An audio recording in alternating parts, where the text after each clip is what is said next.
Hello guys, welcome to Asia. I hope you all are doing great. So आज हम video लेके आए हैं आपके लिए करंट अफेयर्स, जितने भी इंपॉर्टेंट करंट अफेयर्स हैं दिसंबर 6 से लेके दिसंबर 12 तक के।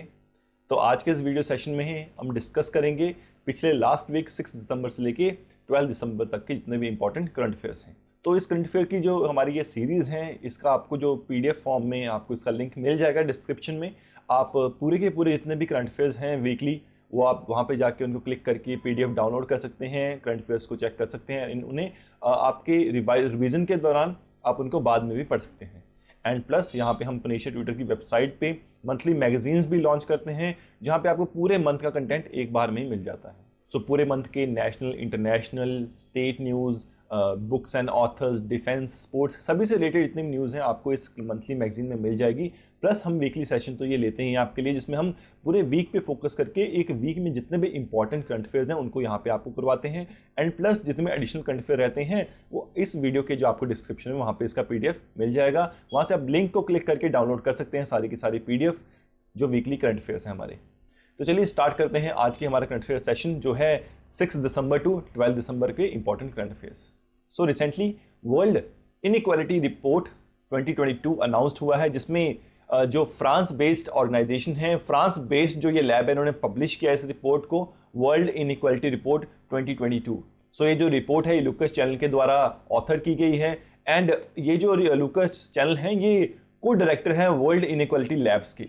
सो it was coordinated by the famed French economist Thomson Piketty. So ये साथ में थॉमसन पिकेटी ने भी इसको ऑथर करने में बहुत सहायता की है। सो इन 2021 the top 10% and top 1% of the India's population hold 57% and 22% of total national income respectively। तो यहाँ पे 10%, जो टॉप के 10% लोग हैं, उनके पास इंडिया के पूरे नेशन की जो नेशनल इनकम है उसका 57% उनके पास है। और हम बात करें टॉप 1% जो है इंडियन का पॉपुलेशन का, उनके पास 22% है पूरी नेशनल इनकम का। However, the same of the bottom 50% has gone down by 13%। तो और बाकी जो हम बात करें बिल्कुल लोअर से 50% जो लोग बचते हैं टॉप बॉटम से, उनके पास पूरा कुल मिला के 13% है हमारी नेशनल इनकम का। तो इस रिपोर्ट की जो की फाइंडिंग्स है उसमें ये पता लगा है कि जो इंडिया के टॉप 1% पॉपुलेशन है टॉप की, उनके पास 1/5 का टोटल जो नेशनल इनकम है पूरी, वो इंडिया की 2021 की है। एंड हम बात करें बॉटम हाफ पॉपुलेशन की, तो उनके पास बस 13.1% जो है वो नेशनल इनकम का रहता है। And it highlights the economic reforms and liberalisation that India has adopt have mostly benefited the top 1%। So जितने भी इकोनॉमिकल रिफॉर्म्स या भी लिबरलाइजेशन की है यहाँ पे सरकार के द्वारा, जितने भी रिफॉर्म्स लेके आए गए हैं इकोनॉमी में, वो सभी के सभी बेनिफिट करी हैं 1%, जो टॉप मोस्ट 1% पॉपुलेशन है उनको ही इसमें फ़ायदा हुआ है। नीचे वाली पॉपुलेशन को कोई भी फ़ायदा नहीं हुआ इन रिफॉर्म से, वो अभी भी इनइक्वालिटी में ही जी रहे हैं। इस रिपोर्ट ने ये उजागर किया है कि इंडिया जो है एक पुअर कंट्री है और बिल्कुल ही अनइक्वल कंट्री है, जिसमें 1% richest people in India has around 22% of the total national income. तो 2021 में 1% जो टॉप के लोग हैं रिचेस्ट पर्सन, उनके पास पूरे इंडिया की 22% नेशनल इनकम है। और हम बात करें टॉप 10% की, तो उनके पास 57% जो है इनकम है पूरे इंडिया की। So the average national income of the Indian adult population is ₹2,04,200 in 2021 on the basis of the purchasing power party। However, the report clarifies that the average national income of a country marks inequality। तो यहाँ पे report ने बिल्कुल जग जाहिर किया है कि India के पास कितनी अनइक्वालिटी है, इंडिया में अभी प्रिवेल कर रही है। सो अगर हम वर्ल्ड लेवल की बात करें, वर्ल्ड लेवल का सिनेरियो देखने की बात करें, so the scenario in the world's richest nations की बात करें, so the ratio in the richest nation that is the US is 1:17। तो यहाँ पे US की जो रेशियो है 1:17 है। The richest 10 of the global population owns 52% of the global income। So the top most 10 richest people जो हैं global population की, उनके पास 52% है पूरी global income का। On the other hand, the poorest half of the population earn 8.5% of the global nation। तो जो बिल्कुल पूरे हम करें 50% जो लो से 50% लोग हैं, उनके पास बस 8.5% है पूरी global income का। सो अगर हम बात करें ग्लोबल सिनेरियो की, तो जो मिडल ईस्ट कंट्रीज हैं, मतलब middle east and north African, जिन्हों मीना भी कहते हैं, are the most unequal region in the world. ये दुनिया के सबसे ज़्यादा मोस्ट अनइक्वल नेशंस हैं या फिर रीजन है वर्ल्ड के। सो however the Europe has the lowest inequality level. देखा जाए तो यूरोप में सबसे कम इनइक्वालिटी है। So in Europe, the top 10 percentage share is around 36% of the national income, whereas in MENA is 58%. तो यहाँ पे देखा जाए तो टॉप के जो 10% है यूरोप में, उनके पास बस 36% की जो है नेशनल इनकम है। वेयर एज हम बात करें मीना, विच stands for the middle east and the north African Nations, उनमें देखा जाए तो जो टॉप 10% उनके पास 58% जो है नेशनल इनकम है। So guys, this was about the report of inequality 2022. So moving forward to the next current affair. So हमारे पास next current affair है from the Fortune. So the Fortune, India's most powerful woman in India in 2021 announced. तो इन्होंने announce किया है, and the Fortune India revised the list of the most powerful women in India is in 2021, in which Union Minister, Ministry of Finance and Ministry of Corporate Affairs Nirmala Sitharaman rank first. तो यहाँ पे Fortune जो है, तो Fortune India ने release किया है अपनी टॉप मोस्ट पावरफुल वुमेन जो है 2021 की, जिसमें हमारी union minister, ministry of finance and ministry of corporate affairs Nirmala Sitharaman ji को फर्स्ट रैंक मिला है। She is followed by Reliance foundation chairperson goodwill ambassador Nita Ambani, और सेकंड पोजीशन जो है वो मिली है नीता अंबानी जी को, जो कि रिलायंस फाउंडेशन की गुडविल एम्बेसडर हैं।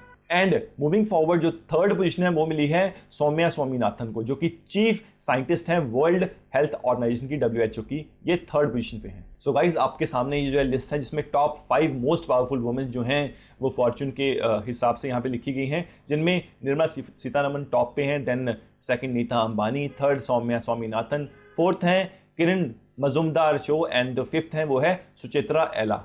सो ये है हमारी top 5 Fortune women's most powerful women's in 2021। So moving forward to the next current affair हमारे पास है, नेक्स्ट है अर्जेंटीना ने अभी यहाँ पे जीत हासिल की है। So Argentina beat 6 time champion Germany to lift junior hockey world cup. So junior hockey world cup में यहाँ पे विजेता रही है अर्जेंटीना की team, and Argentina showcased its organised game. So Argentina showcased it organised game with great composure to beat 6 time champion Germany side 4-2 and win the title after 16 years in the men's hockey junior world cup at the Kalinga stadium। तो Argentina ने यहाँ पे 6 बार की विजेता रह चुकी German team को यहाँ पे हराया है, और 16 साल बाद अर्जेंटीना ने ये जीत हासिल की है जर्मनी पे, और ये जो men's hockey junior world cup है ये कलिंगा स्टेडियम में खेला गया।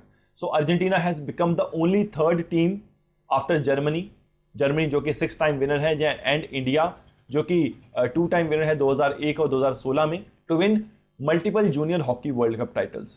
Defending champion India finishes 4th in the junior hockey world cup 2021 after losing 1-3 to France in the 3rd place match। तो यहाँ पे हालांकि इंडिया ने भी यहाँ पे अच्छा परफॉर्मेंस दी, पर इंडिया जो है यहाँ पे 4th रैंक ही हासिल कर पाई, जो फ्रांस रही वो 3rd रैंक पर रही, और इंडिया ने अपना लास्ट मैच फ्रांस का खेला जिसमें वो 1-3 से हार गई। सो अगर हम बात करें इस पूरे टूर्नामेंट की, तो यहाँ पे best player of the tournament को चुना गया, जहाँ से फ्रांस से हैं टिमोथे सिमिट जी हैं, इनको चुना गया है best player of the tournament. Best goalkeeper चुना गया है एंटोनो ब्रिकमैन को, ये जर्मनी से हैं।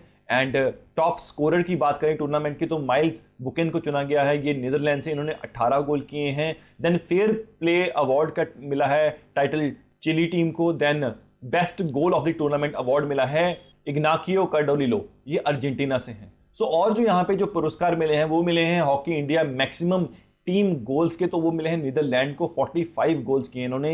Hockey India best goal save of the tournament मिला है महूद सलीम को, ये इजिप्ट से हैं। देन बेस्ट कोच मिला है टूर्नामेंट का जोहान सैमिड्स, ये जर्मनी से हैं। तो अगर हम बात करें इस FIH men's hockey world cup 2021 की, तो ये FIH men's hockey junior world cup 2021 ये जो है ये भुवनेश्वर ने यहाँ पे भुवनेश्वर में इसको करवाया गया उड़ीसा में। वेयर एज नवंबर 24 से लेके दिसंबर 6 तक ये जो है पूरा प्रोग्राम चला, एंड द टॉप 16 टीम्स ने यहाँ पे पार्टिसिपेट किया अलग अलग कंट्री से, जिसमें India, Germany, Belgium, Argentina, Canada, South Africa, Egypt, Pakistan, Korea, Malaysia, Poland, France, Chile, Spain, US and the Netherlands ने यहाँ पे पार्टिसिपेट किया। So moving forward to next current affair, ये है हमारे नेशनल से करंट अफेयर्स हैं। So ministry of power is celebrating the energy conservation week 8th to 14th December 2021 under the Azadi Ka Amrit Mahotsav. तो यहाँ पे हमारी जो मिनिस्ट्री ऑफ पावर है उन्होंने यहाँ पे सेलिब्रेट किया है द एनर्जी कंजर्वेशन वीक, जो कि 8 दिसंबर से लेके 14 दिसंबर तक चलेगा इस साल 2021 में। और इस साथ ही साथ हम आज़ादी का अमृत महोत्सव भी बुला रहे हैं, जिसमें हमने हमारी आज़ादी को पूरे 75 ईयर्स जो हैं वो कंप्लीट हो चुके हैं।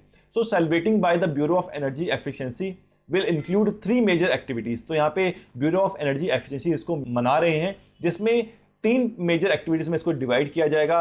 नेशनल पेंटिंग कंपटीशन होगा स्कूल चिल्ड्रंस में, नेशनल एनर्जी कंजर्वेशन अवार्ड मिलेगा for the industries and establishments, and national energy efficiency innovation awards मिलेंगे to recognise innovation energy efficiencies technologies. तो यहाँ पे जो ये तीन पार्ट्स में डिवाइड है, इसमें पेंटिंग करवाई जाएगी, इसमें अवार्ड दिए जाएंगे, प्लस इसमें जो नए नए इनोवेशंस हैं जिससे हम अपनी एनर्जी को या फिर हमारे जो एनर्जी क्राइसिस है उनको मीट कर सकते हैं, एनर्जी कम यहाँ पे कंज्यूम कर सकते हैं, ऐसे इनोवेटिव आइडियाज को यहाँ पे अवार्ड दिए जाएंगे और उनको रिकॉग्नाइज किया जाएगा। इस पूरे प्रोग्राम को ये जो मनाया जाएगा 8 से लेकर 14 दिसंबर तक, इसको हर एक दिन को एक एक प्रोग्राम दिया गया है जिसमें वेबिनार्स होंगे, वर्चुअल सर्टिफिकेट डिस्ट्रीब्यूशन होंगे, वर्कशॉप करवाई जाएंगी, and plus energy efficient applications and market transformation के बारे में बताया जाएगा। एमएसएमईज के साथ इंटरेक्शन होगी जिसमें वेबिनार्स के थ्रू उनको बताया जाए किस तरह से वो अपनी एनर्जी कंजम्पशन जो है उसको कम कर सकते हैं और किस तरह से वो अपने सजेशन दे सकते हैं इस वेबिनार के थ्रू कि किस तरह से एनर्जी को उन्होंने बचाना सीखा है। सो नेक्स्ट करंट अफेयर है हमारे पास झारखंड से। So Jharkhand chief minister Hemant Soren has launch a web portal name Hamar Aapan budget.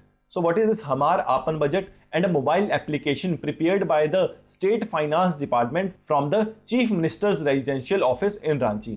तो यहाँ पे चीफ मिनिस्टर के रेजिडेंशियल ऑफिस से इसको लॉन्च किया गया है। नाम है एप्लीकेशन का हमार अपन बजट।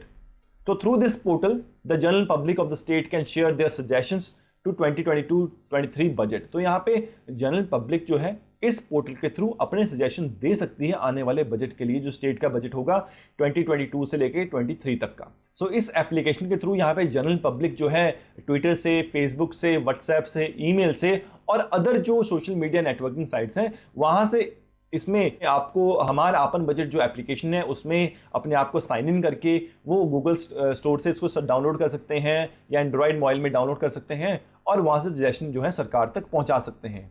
तो इसमें क्या होगा कि public could use the hyper link जो है यूज करके हम रजिस्टर करें और हमार आपन बजट के थ्रू अपने जो है अलग अलग तरह के सुझाव हैं वो सरकार को दे सके और सरकार ग्राउंड लेवल से जो है नई नई टेक्निक्स, नए नए सजेशन जो है उनके थ्रू उनको वहां पे इंप्लीमेंट करके एक स्टेट बजट बना सके 2022-23 का। सो बात करें झारखंड की, तो झारखंड की जो चीफ मिनिस्टर है हेमंत सोरेन एंड गवर्नर है यहाँ के Ramesh Bais. So moving forward to the next current affair. So next current affair है गुजरात से। So Gujarat has left behind Maharashtra to become the country's leading manufacturing hub।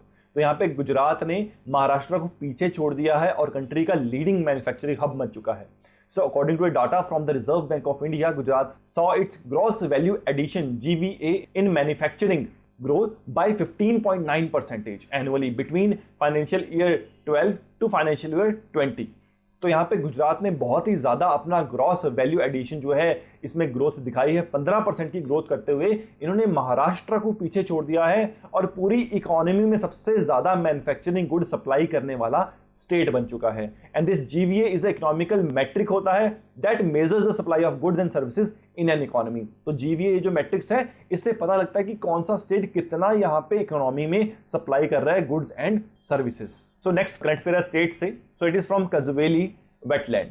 So Kazveli wetland situated in the Villupuram district of Tamil Nadu has been declared as the 16th bird sanctuary by the Supriya Sahu Environment and Forest Secretary। तो हमारे जो Environment and Forest Secretary हैं सुप्रिया साहू, उन्होंने 16th bird sanctuary declare किया है कजवेली को, जो कि एक वेटलैंड है विलुपुरम डिस्ट्रिक्ट में तमिलनाडु के। So at the ministry of environment, forest and climate change, the declaration was made under subsection 1 of the section 18 of the Wildlife Protection Act 1972।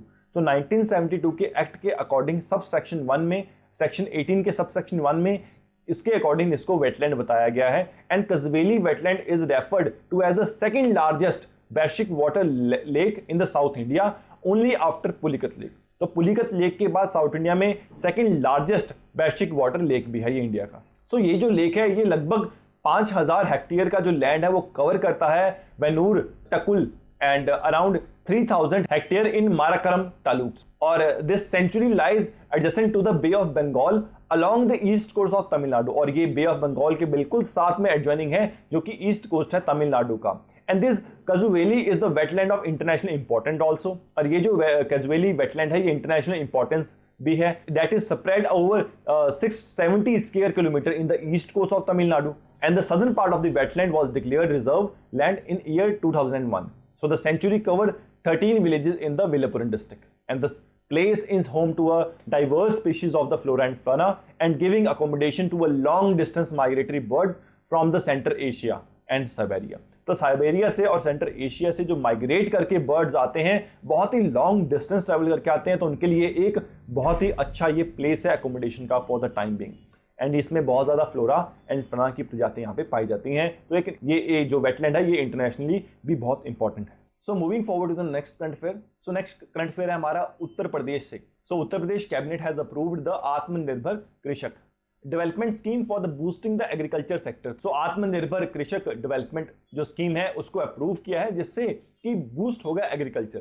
So the Atmanirbhar Krishak development scheme will be implemented from the current financial year under the scheme 1475 farmer producer organisation FPOs जो हैं इन पे benefit पहुंचेगा and will be formed in the next 3 years in which under this scheme 1475 farmer producer organization will be formed in the next 3 years in each development block। तो यहाँ पे लगभग 1475 जो हैं FPOs बनाए जाएंगे आने वाले 3 सालों में सरकार के द्वारा अंडर दिस आत्मनिर्भर Krishak development scheme. So under this scheme will provide a long-term debt financing facility for investment in viable projects for post-harvest management infrastructure and community। तो इस स्कीम के अंडर जो है फैसिलिटी प्रोवाइड होगी, फाइनेंशियल असिस्टेंस मिलेगा post harvest management में और उसके इंफ्रास्ट्रक्चर में।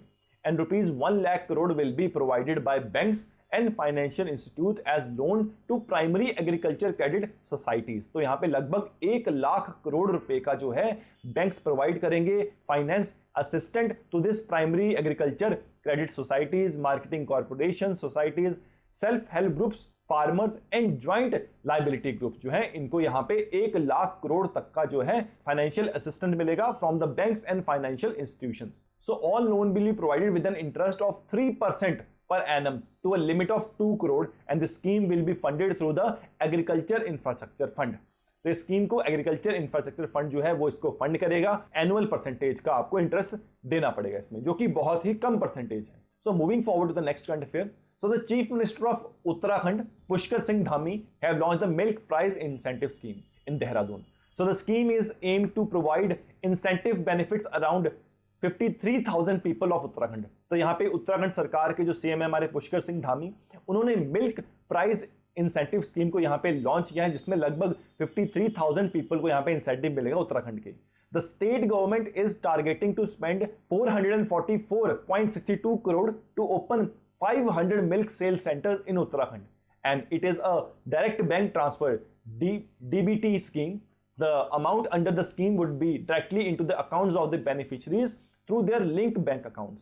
तो यहाँ पे सरकार ये जितने भी बेनिफिट्स हैं या इंसेंटिव्स हैं ये डायरेक्ट जो उनके जो उत्पादक हैं या फिर फार्मर्स हैं, डेयरी फार्मर्स हैं, उनके अकाउंट में जाएंगे। ये बिल्कुल डायरेक्ट बैंक ट्रांसफर स्कीम है जिसमें सरकार लगभग 444.62 करोड़ रुपया जो है वो लगा के लगभग 500 मिल्क सेल सेंटर जो है वो उत्तराखंड में बनाएंगी। तो सरकार ने यहाँ पे बीते कुछ टाइम में उत्तराखंड की सरकार ने मिल्क प्रोडक्शन को बढ़ाने के लिए और भी स्कीम जो यहाँ पे लॉन्च की हैं, जैसे कि Ganga cow scheme. So Ganga cow scheme and incentive amount of ₹3 to 4 per liter of milk was also announced by the government so that the milk production could be promoted and consumption should be met in time। तो यहाँ पे Ganga cow scheme के अंतर्गत सरकार लगभग 3 से 4 रुपए का प्रति लीटर जो है यहाँ पे इंसेंटिव देती है जिससे जो है प्रोडक्शन इसकी बढ़ाई जाए और जो कंजम्पशन है वो उसको मीट किया जाए टाइम पे। देन एक और जो स्कीम यहाँ पे लॉन्च की गई थी that was Kamdhenu scheme. So this scheme was started in Uttarakhand on the line of Uttar Pradesh. Although there was a provision of Uttarakhand for a 25% subsidies for general farmers and 33% subsidies of the SC and ST on loan up to 6 lakh for dairy under NABARD। तो ये हालांकि इस scheme को UP की scheme के तहत इसको चलाया गया था यहाँ पे, जिसमें 25% की सब्सिडी जो है ये जनरल फार्मर्स को मिलेगी और 33% सब्सिडी जो है वो SC ST कैटेगरी के जो फार्मर्स हैं उनको मिलेगी जब वो लोन लेंगे 6 लाख रुपए तक का, और ये नाबार्ड के अंडर लिया जाएगा। And farmer did not take advantage of it owing to a lack of knowledge. तो हालांकि इस स्कीम को लागू भी किया गया बट उत्तराखंड में सरकार यहाँ पे लोगों ने इसका इंसेंटिव नहीं लिया, इसका एडवांटेज नहीं लिया क्योंकि लोगों में जागरूकता नहीं थी या फिर नॉलेज नहीं थी इस स्कीम के बारे में। So moving to the next current affair. So the Haiderpur wetland abducted the Madhya Ganga barrage about 10 kilometers from Bijnor in western Uttar Pradesh has been recognized under the 1971 Ramsar Convention of the Wetland. So यहाँ पे हैदरपुर जो wetland है जो कि मध्य Ganga barrage में आता है, 10 kilometre दूर है बिजनौर से और वेस्टर्न उत्तर प्रदेश में पाया जाता है, इसको जो है वेटलैंड डिक्लेयर किया गया रामसर साइट का और अंडर 1971 के रामसर कन्वेंशन के अंतर्गत.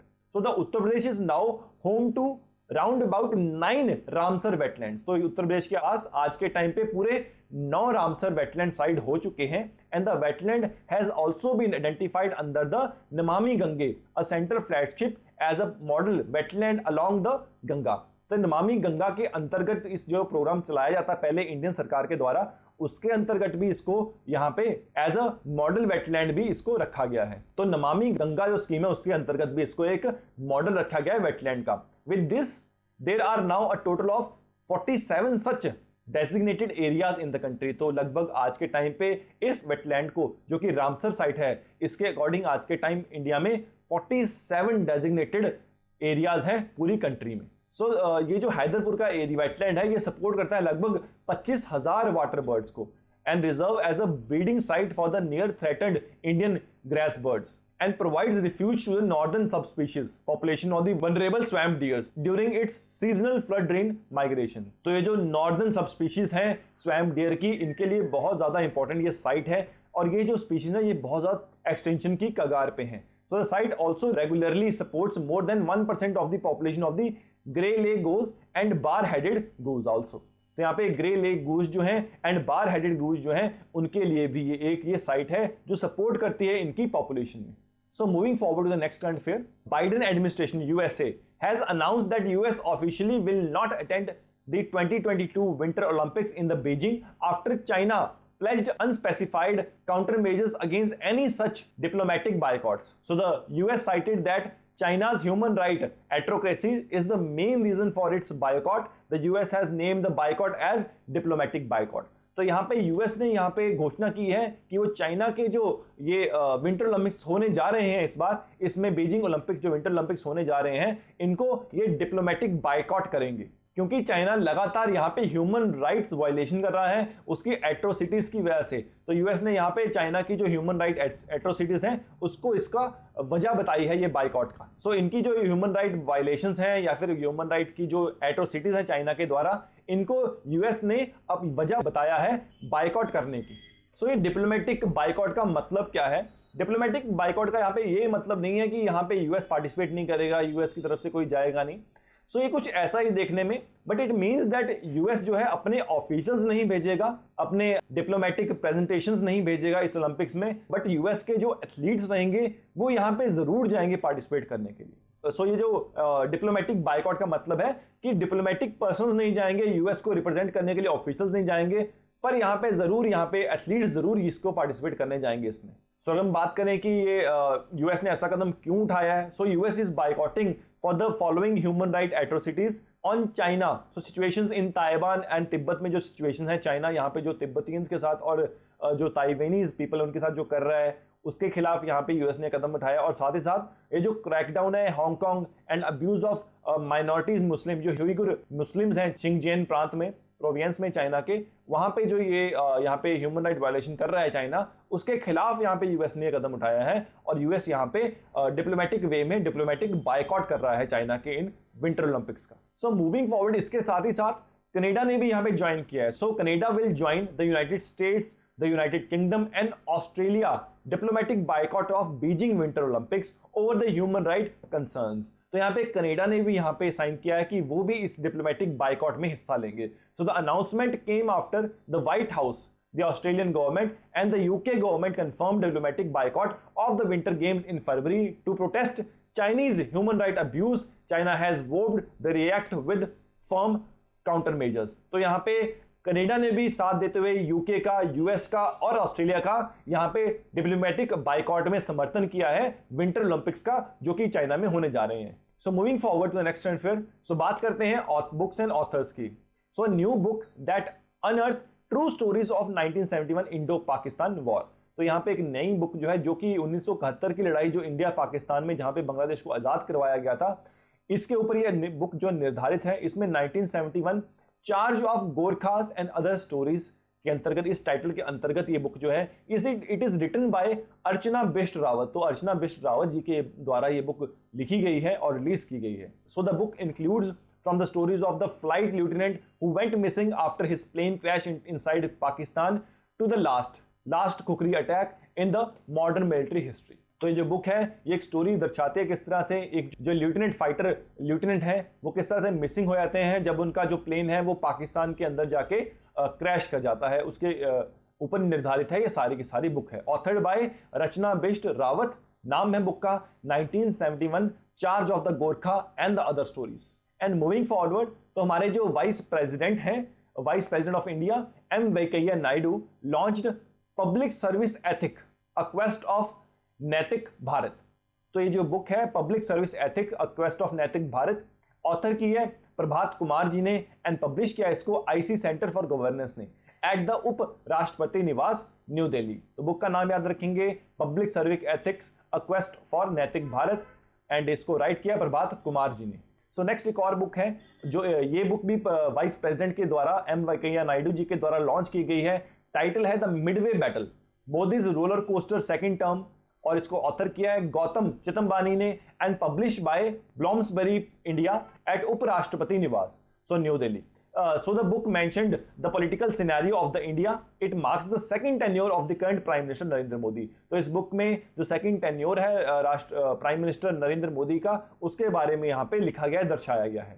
सो written by Gautam Chidambani and इसको नाम दिया है the midway battle Modi's roller coaster second term. So moving forward to the next trend fair, तो हम बात करते हैं यहाँ पे डिफेंस न्यूज की। So India ship builders garden reach ship builders and engineers has achieved a new milestone with the launch of first large survey vessel for the Indian Navy। तो यहाँ पे जो इंडियन शिप बिल्डर्स हैं garden reach ship builders and engineer, इन्होंने यहाँ पे एक बहुत ही ज्यादा बड़ी जीत हासिल की है। एक लार्ज सर्वे वेसल जो है इंडियन नेवी के लिए उसको लॉन्च किया है। इनको नाम दिया गया है Sandhayak and this vessel is the first in the series of the 4 ship being built under the survey vessel large project. तो यहाँ पे ये जो शिप है ये पहली शिप है, 4 शिप्स इस प्रोग्राम के अंदर बनाई जानी है सर्वे वेसल लार्ज प्रोजेक्ट के अंदर और ये पहली शिप है इस प्रोजेक्ट की। And it has been built at GRSC which stands for garden reach ship builders and engineers. तो हम बात करें शिप के बारे में, इस शिप के लॉन्च के बारे में। So the Indian state defence minister Ajay bath जो कि यहाँ पे प्रेजेंट थे सेरेमनी में, इन्होंने कहा है that the ship launch is a new milestone for the countries vision of new India by 2030। And in October 2018, the Indian Ministry of Defense and GRSC signed the contract to build 4 survey ships।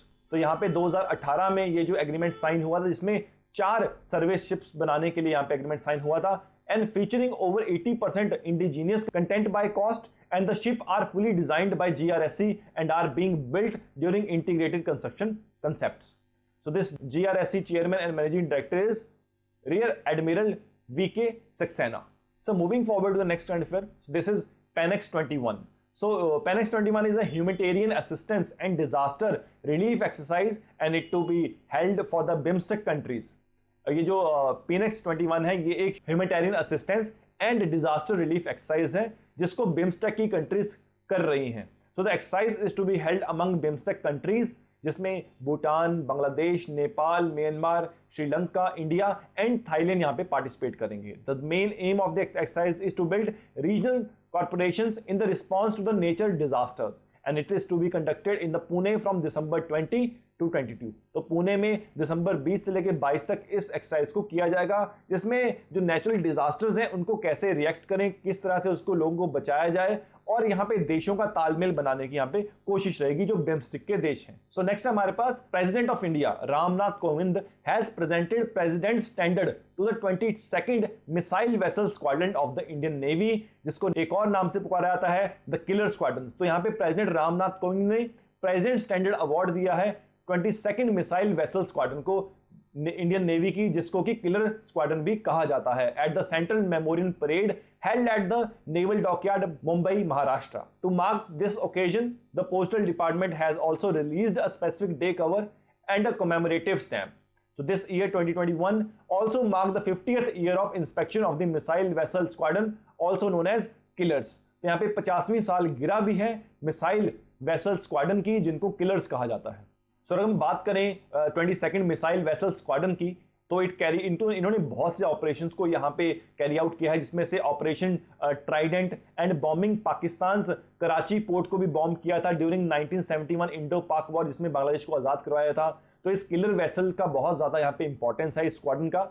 And the squadron has also taken part in several missions including Operation Vijay, Operation Parakram, and also during the highlighting security states following the 2019 Pulwama attack. सो इन्होंने भी यहाँ पे Pulwama attack के दौरान यहाँ पे highly secure किया था पूरे हमारे रीजन को। The squadron had received several battles honour including 1 Mahavir Chakra, 7 वीर चक्र एंड 8 नौसेना मेडल्स ऑल्सो। तो यहाँ पे स्क्वाड्रन को 1 महावीर चक्र, 7 वीर चक्र और 8 नौसेना मेडल से सम्मानित किया गया है। So the 22nd missile Vessel Squadron was formally established in Mumbai, Maharashtra in October 1991 with 10 Veer Chakra, 3 Prabal class missile boats.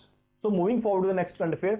So India successfully test fired the first version of BrahMos subsonic cruise missile from the integrated test range of Chandipur off the coast of Odisha. यहाँ पे recently India ने बहुत ही सफलता से test fire करके देख लिया है ब्रह्मोस का subsonic cruise missile from integrated test range of Chandipur, जो कि उड़ीसा के कोस्ट के पास है। So the air version of this missile was test fired from the supersonic aircraft Sukhoi 20 MK1 and this BrahMos is a joint venture between DRDO and NPO Russia. तो ये जो missile system है, इसको आपको पता है ब्रह्मोस मिसाइल सिस्टम जो है ये इंडियन जो DRDO है एंड जो रशियन कंपनी है NPO, उनके द्वारा इसको जॉइंट वेंचर में बनाया गया है। और इसको 30 MK1 जो एक सुखोई 30 MK1 विमान है सुपरसोनिक मिसाइल, उससे टेस्ट फायर करके देखा गया है। और ये जो टेस्ट फायर है ये बिल्कुल बहुत ही अच्छे तरीके से सफल टेस्ट फायर रहा है। And this cruise missile system has been inducted into the Indian Air Forces, and the missile derived its name from the river of Brahmaputra in India and Moskva in Russia. तो Brahmaputra river और Russia के मोस्कावा river से मिलकर इसका नाम बनाया गया है ब्रह्मोस। तो जब भी आप किसी आर्मी एंट्रेंस एग्जाम की तैयारी कर रहे हैं या फिर पैरामिलिट्री फोर्सेस के एग्जाम आप तैयारी कर रहे हैं, तो जरूर जो DRDO के बारे में और इंडियन डिफेंस सिस्टम के बारे में और इंडियन मिसाइल सिस्टम के बारे में जरूर जानकारी रखिए। तो यहाँ पे आपके सामने लिस्ट है जिसमें DRDO की मिसाइल्स विद रेंज बताई गई हैं, पृथ्वी, ब्रह्मोस, शौर्य, प्राणश, AK-4 न्यूक्लियर, निर्भया, अग्नि P बैलिस्टिक मिसाइल्स, आकाश NG, अग्नि 5, ये सब मिसाइल सिस्टम आप जरूर इनको ध्यान रखेंगे और इनके अलग अलग कैटेगरीज एंड इनके अलग अलग वर्जन्स के बारे में जरूर एक बार पढ़ के जाएंगे। जब भी ऐसे आप एग्जाम देते हैं बहुत ज्यादा इंपॉर्टेंट हो जाते हैं missile system and defence system India का। तो moving forward to the next current affair. So India has signed a contract with the Indo Russian rifle private limited, a joint venture between India and Russia for the indigenous production of over 6 lakh AK-203 assault rifle at Korwa Uttar Pradesh. तो India ने यहां पे sign किया है Indo Russia private limited के साथ agreement, जिसमें लगभग 6 लाख AK-203 असॉल्ट राइफल्स को मैन्युफैक्चर किया जाएगा कोरवा उत्तर प्रदेश में। सो नेक्स्ट करंट अफेयर है हमारे पास समिट एंड कॉन्फ्रेंस थे। तो यहाँ पे 21st Indian Russian summit annual summit जो है उसको यहाँ पे किया गया और इसमें प्रधानमंत्री Narendra Modi plus Russian president Vladimir Putin यहाँ पे मौजूद थे। एंड इसमें entire government of relations including regional and global issues पे बात हुई।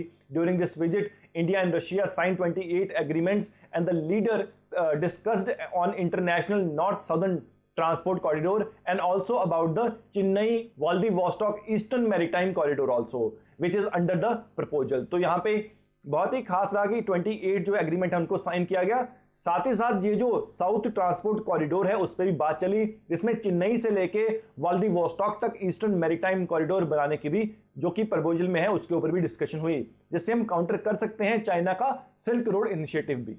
सो the visit of the Russian president is reflecting of the country's commitment to its tie with India. तो यहाँ पे जो रशिया के प्रेसिडेंट का इंडिया में आना ये रिफ्लेक्ट करता है किस तरह से जो इंडिया की जो टाइज हैं, जो फ्रेंडशिप है रशिया के साथ, ये कितनी ज्यादा डीप है।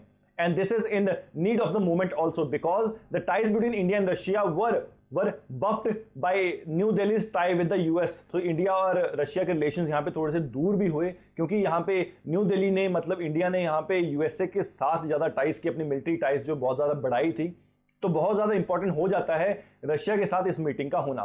सो also Russia was getting closer to China on the back of the US sanction, और साथ ही साथ रशिया जो है ये चाइना के साथ ज्यादा क्लोज नजदीक आने लगा क्योंकि यूएस के द्वारा रशिया पे सैंक्शन लगी हुई थी, उसी कारण रशिया का झुकाव चाइना के पास ज्यादा हुआ। तो इसी वजह से रशिया और इंडिया की ये मीटिंग बहुत ज्यादा जरूरी हो जाती है, जिसमें the country agreed to extend the military technology corporation by another 10 years. तो यहाँ पे इंडिया और रशिया के बीच में 10 साल की और कॉर्पोरेशन जो है मिलिट्री में उसको बढ़ाया गया 10 साल तक। और इस कॉर्पोरेशन में हम देख सकते हैं इंक्लूड इसमें अलग अलग तरह के जो T-90 टैंक्स हैं, MiG-29 के एयरक्राफ्ट हैं, सुखोई 30 MK1 है, इनको अपग्रेड किया जाएगा to MiG and supply of multi barrel rocket launcher rates जो हैं। तो इसको जो मल्टी बैरल रॉकेट लॉन्चर्स हैं उनमें भी यहाँ पे तालमेल देखने को मिलेगा। तो both India and Russia are currently developing 5th generation fighter aircraft and multi role transport aircraft also। तो यहाँ पे इंडिया और रशिया साथ ही साथ यहाँ पे 5th generation fighter aircraft भी बना रहे हैं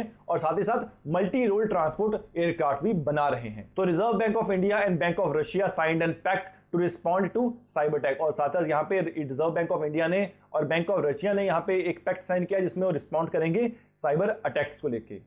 So guys, these were all the important current affairs from this week from 6th of December to 12th of December, and इसकी जो full fledged PDF है आपको डिस्क्रिप्शन में यहाँ पे लिंक मिल जाएगा, उसको डाउनलोड कीजिए और आपको वीकली वहाँ पे पूरा करंट अफेयर का PDF मिलेगा।